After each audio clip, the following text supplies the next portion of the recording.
So as an athlete, I had the honour of competing for England in the decathlon at 2 Commonwealth Games.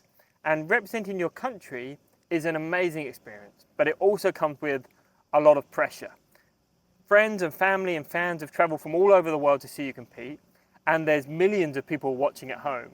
And you need to be able to cope with that pressure. Now, coping with pressure is really just the ability to manage and handle the stress of the competition and the training and to channel it in the right way. Because pressure comes from the expectations that we have for our performance. And when our beliefs don't align with our expectations, that's when we start to feel pressure. So as a young athlete going into my first Commonwealth Games, I was a nobody. Nobody had any expectations on me, but I decided I want to win a medal. So I told everyone, I'm going to this competition, I'm going to win a medal.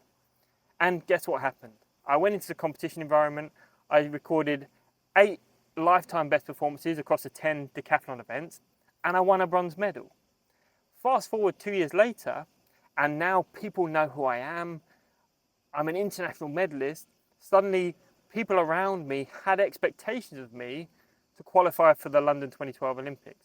All my friends and family were there thinking that I'm going to qualify, maybe I'll even win a medal. I had the local TV stations, news following me, coming to film my training with the hope that I'm going to be the next Olympian. I even had a car sponsor who gave me the keys to a brand new BMW and said, here's your car, we expect you to go to the Olympics. And now suddenly that's a lot of pressure to cope with. And the difference is it went from my own pressure that I put on myself, my internal pressure of my expectations and my beliefs, to the expectations of others was not aligned with my personal beliefs. So I shifted from I'm going to do this to I hope I can achieve this. And that shift in mindset was where the difference was. People had set high expectations for myself, which were above and beyond what I thought I was capable of. I thought, hopefully I can qualify. I think I can qualify. Winning medals is beyond me. And because of that pressure from outside, my training started to suffer and it became overwhelming. And leading into the competition, I didn't do that well and I didn't qualify. What I realized afterwards is that 2 weeks after the Olympics, actually nobody cared. Nobody really cared if I qualified for the Olympics or not, but I'd allowed the pressure leading into that competition to overwhelm me and affect my chances of going to that competition.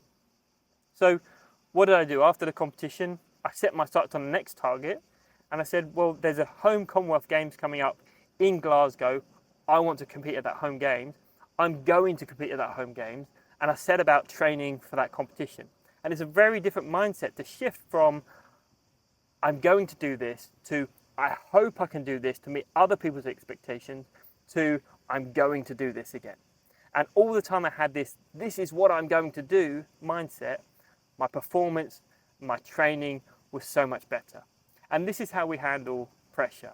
It's taking ownership of what's our pressure, what the pressure we put on ourselves and using that for motivation, and the pressure from outside, the external pressure from our friends and family and the media, we ignore that, we push that to one side. That's your hopes, that's your dreams, they're not mine. And we take ownership of the pressure and our own expectations.